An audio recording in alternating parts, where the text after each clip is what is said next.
The stock market is very volatile right now, but one thing is always true. People need places to live, eat, sleep, shop, hang out, and so on. So, in this video, we are talking about REITs, real estate investment trusts, a key point to a lot of passive income investors. Now, whether you want to manage your own real estate via owning properties, fixing them up, maintaining the tenants, or you want to simply hold a REIT, there are many ways you can utilize real estate to make a lot of money.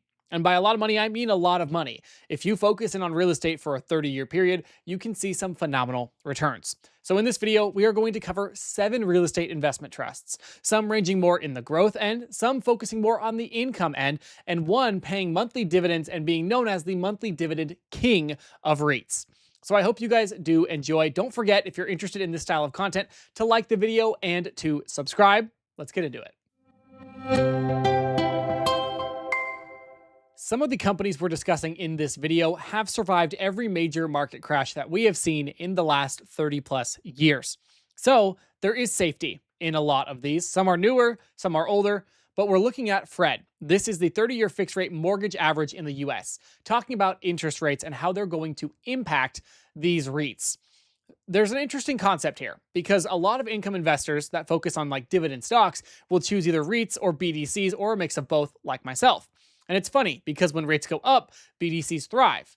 When rates go down, REITs thrive because they're able to purchase more properties at a lower rate.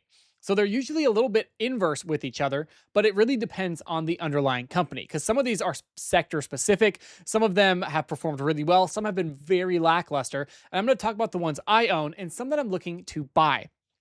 But all in all, we have not seen the end of the interest rate cuts, in my opinion. I do think they will come down a little bit more. I don't think we're going to get to this 2.5% range that we were at. But I do think we're in a time where REITs will continue to climb, especially if we do have like a new Fed chair that comes in and decides to cut rates even more. Now, when it comes to inflation, that might not be the best idea, but all in due time. So what we're going to do now, I'm going to showcase these REITs, why I selected them for this video, and I want your thoughts on your favorite down below in the comments. I changed my mind. Before we do that, I want to show you these REIT ETFs. So these hold a certain number of REITs. You see VNQ, we see SCHH, ICF. I'm comparing it to SPY, and we have XLRE. And I want to do this because look at the total return chart. SPY has significantly outperformed each of these. If we zoom out even a little bit more, even more so has it outperformed. And if we zoom out even a little bit more, it just gets worse and worse. And this is factoring in total return. So it's factoring in the distributions because a lot of REITs do pay a dividend. And so I just wanted this to be known that since 2023, REITs have not been able to keep up with SPY. And there's some pros to that. There are some cons to that. But I do think it should be known that these aren't necessarily something that I believe will make me rich overnight. These are a long-term buy and hold. And the reason I don't like to use these specific REITs, these ETF of REITs, I like to pick specific ones that I think will do well based on the environment we are in economically, politically, and so on and so forth. But I did want to say, you have to find a really good REIT can be tough, but it definitely can be done. And that's the goal for today's video. I always get excited talking about these different things. And for this specific video, I'm going to showcase I own NNN. That is it. What I would like to own are maybe 2 more of these to even out my portfolio a little bit because I'm not super REIT heavy as of now. But we're starting off with PLD, Prologis Incorporated. $124.5 billion market cap. It's the industrial sector. Dividend yield is nothing really to write home about, 3.14%. But this is a dominant global logistics leader with a massive data center development pipeline. And that is why when I showcase the price performance of these, you'll see how some really outperform. Unfortunately, it's very expensive. High valuation, P to AFFO compared to historical industrial averages. And this is something that I think will continue for a long time because of the data center demand. So it is high right now, but that doesn't necessarily mean it's a bad buy. It's riskier, I would say, but if you believe in AI and you believe in the demand of AI, this one might be a simple pick for you with that 3.14% dividend yield. Then we have EQIX. This is Equinix Incorporated. This is another data center REIT, $92 billion. It has a lower yield of 2.2%. And it's okay, so they talk about this moat, right? Massive moat through an interconnected global ecosystem with high AI-driven demand. And what that means is it's kind of like a bottleneck. You have to go through these companies for the AI data centers. It's just what has to happen. There are a lot of them. Some do better than others. Some have more demand than others. But that's the thing, is there is demand and there is need for these companies. Lowest yield in the group, performance is highly sensitive to tech and CapEx, which can be a pro and can be a con. If you're watching this right now when it's posting, we've seen a pullback in tech and a pullback in software and a little bit of a pullback in AI. Is it time to buy? Who knows? We're going to look at the chart and you can decide for yourself. I always have to say this video is not financial advice. And while I appreciate you guys letting me know your opinions on these and what you're buying, everything's not financial advice for legal reasons. Next, we have WELL, Well. And this is Welltower Incorporated. And this one's different. It's not data centers, it's healthcare. $140 billion market cap, the largest in the group. 3.1% dividend yield. And here we see strong tailwinds from an aging demographic and recovery in senior housing occupancy. And this one is not one that I would normally look at and go, I gotta buy it. But it makes a lot of sense. People are getting older and people are living longer.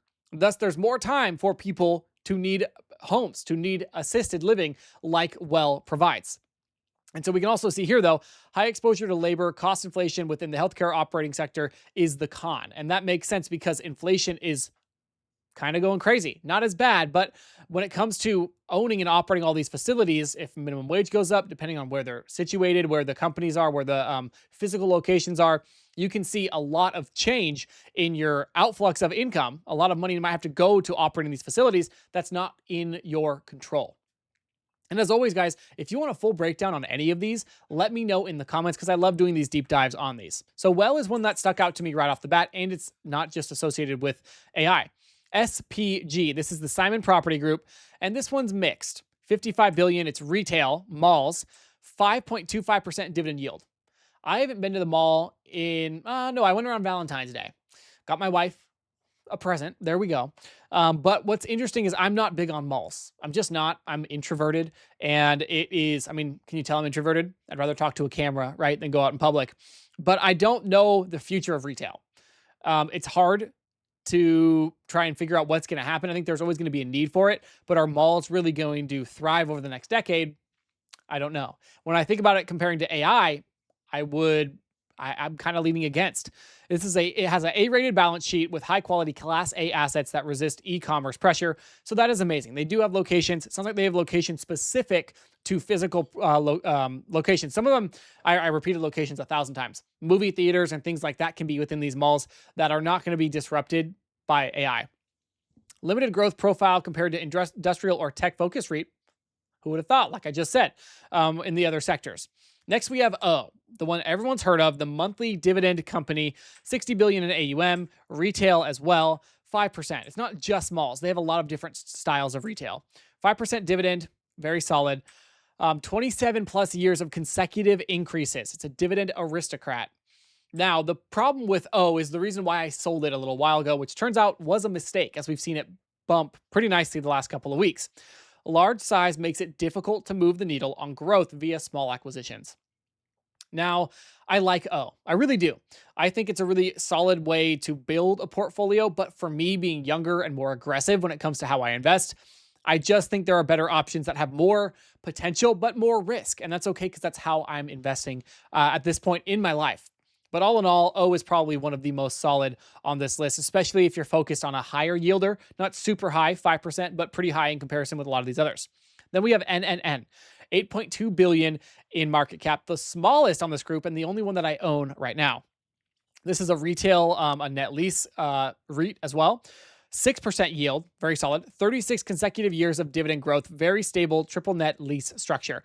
N is basically Realty Income, but smaller, and I think it has more potential to double from this point in comparison to Realty Income, but it's less popular because it's not monthly dividends. It is quarterly. You know, it is what it is. Now, this is purely domestic focus and lacks the geographic diversification of peers like Realty Income. Realty does have some geographic benefits. They're not just in the US. They have some in Europe, I believe. No, not Australia. They have some all over.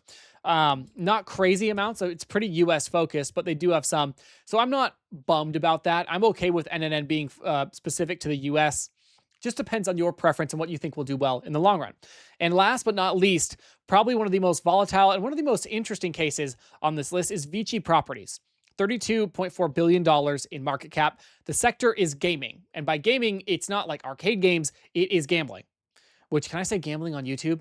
That might get me in trouble, but it's gambling, right? They own a bunch of properties on the Vegas Strip. And so we're going to get more into that, but I want to explain. 6.12% yield. It has the highest yield on this list. Near 100% occupancy rate with long-term inflation-protected leases on irreplaceable Vegas assets, like the Bellagio Hotel in Vegas, right? Amazing. If you guys have never been to Vegas, I love Vegas. It's getting more expensive, which we'll talk about, but I think it's a phenomenal place. And I love that VICI has all these properties in the same area. Now, the problem with this is you are overly exposed to Vegas's economy, right? You need Vegas to do well. And it says heavy geographic concentration in Las Vegas and exposure to discretionary travel trends. And that's very true. The bonus with those, though, is that Vegas is typically the cheaper place to go to travel. A lot of people love going there to drink, gamble, and do whatever you want to, right? It's Vegas. Whatever happens in Vegas stays in Vegas. The problem with that is if we were to have, I don't know, an event, something terrible happen in the Las Vegas area, weather, storms, things of that sort, you could have a lot of bad things happen in Vegas that would really hinder this ETF. On top of that, Vegas is getting more expensive and they're getting, I would say, less popular. Now, I went there, oh boy, over a year ago, almost a year ago, actually, with an ETF issuer for a conference. And it was a blast. And I love Vegas and it was absolutely packed, but things are getting more expensive. And people, younger generations, don't have the money to travel. And so we could see a pullback in this. And that's why I think VICI is a little bit risky, but it has pulled back quite a bit already, which we'll see when we look at the chart. So it's very important that you set a boundary for yourself. Make sure that these fit what you believe in long-term. If you don't believe in malls, SPG is not for you. If you don't want AI, if you're already overinflated with AI, then PLD and EQIX are not for you. But now we're going to look at the performance of these. And I think that this is really going to be interesting because I bet you can't guess the top performer out of this group. We have all of them plugged in and we're looking at our price return on the 1-year chart. So some have done really well. PLD is up 14.6%. EQIX is up 14%. Well is up 42%. SPG 16.5%. O is up 11%. Most of that in the last couple of weeks. NNN is up 5%. Again, most of that in the last couple of weeks. And last but not least, VICI Properties, that's down 9.5%. But remember, some of these yield different amounts. Some are focused on dividends, some are not. So when we switch this and go to total return, we see things like PLD and EQIX jump. Up now 19% and 16.5%. Well only bumped 2% because that's a very low yield, but it's still up almost 44.5%. SPG is up 21.07%, which is interesting. I would not have expected that to be the second best performer out of this group. Realty Income, 17.33% because it pays a higher yield. NNN is up 11.5%, and VICI Properties is still in the negative at 4.33%. And you might be asking yourself, why would I include VICI Properties in this list? It's already beaten down, but that's the exact reason why. I think there is bounce back potential for VICI, and I do love Las Vegas, so I'm just biased. If we zoom out a little bit more, we can also see total return-wise, you get a very mixed performance, right? PLD was pretty bad until the last year. EQIX was outperforming for a long time, pulled back, and just recently ran. WELL has been outperforming substantially since like 2024. Which is amazing. SPG is up 90.44% in this 3-year time. Realty Income, 21%. Very lackluster once we got out of 2024. All of 2025, Realty Income was just not really doing it for me. NNN, same kind of thing as Realty Income, though. VICI Properties is now up 5% in 3 years. Total return, which is not great. So out of all of these, I mean, Well is the obvious winner. And I do like that it gives you a little bit of diversification, but there are some potential headwinds coming with just the cost of everything going up, including labor and medical labor, right? If you have people that are assisted living, they have to have specific licenses. They have to be able to care for someone. It's not like someone working in a fast food restaurant or at an auto shop. It's healthcare. Now, a couple of these are really striking me as decent options. PLD and EQIX, you get some of that exposure to AI, SPGs, hard to argue with. I mean, very, very solid. When we scroll down, I want to show a couple of things before we wrap up the video. The ratings are all important, but I don't usually go based off these. If you were, it looks like Realty Income and VICI are the best options, EQIX and NNN as well. If we scroll down even farther, we can see, you can see the total return, but I want to go to the dividends. So trailing 12 months, PLD's 3%, EQIX 2%, Well 1.4%, SPG 4.4%, Realty Income 5%, NNN 5.3%, and VICI 5.95%. But you can also see the dividend safety ratings, basically how much cash they have, can they cover these? And of course, we see the consecutive years of dividend growth, NNN and Realty Income being the top. PLD is up there as well. Prologis is very, very popular. Okay, one more very important factor, revenue growth is huge. Right? For a lot of these companies, revenue growth is extremely important. And we can see there's one massive winner with revenue growth year over year and the 3-year compound annual growth rate of revenue. We can see, well, it's just outperforming. Realty Income has done really, really well as well. How many times am I going to say well? VICI has been solid. PLD has been pretty good. EQIX, NNN, SPG, a little bit lackluster when it comes to that metric. But there's tons of good things to look at on here. That's why I love Seeking Alpha. This is a Seeking Alpha fund comparison tool. But really, looking at the revenue is important. There's a lot of factors that you should look at if you're going to buy and hold these funds for the long term. And if you're in retirement already, planning on living off of these, you of course need to do a deeper dive. If we go to the 10-year, I just want to showcase, I doubt a lot of these have been out for 10 years. Oh, maybe they have. PLD, up 320, EQIX up 260, well 350. Now the best performer, SPG, NNN, VICI. VICI's been pretty solid as well, actually, when you start zooming out, but it did come out a little bit later. So that's it. These are the REITs I'm considering. Let me know what you think I should buy in the comments. And if you own any of these, let me know. And as always, don't forget to like the video and to subscribe. And if you enjoyed this, check out this video popping up on your screen right now on the top BDCs, 3 of which I already own, and it's actually because of that video.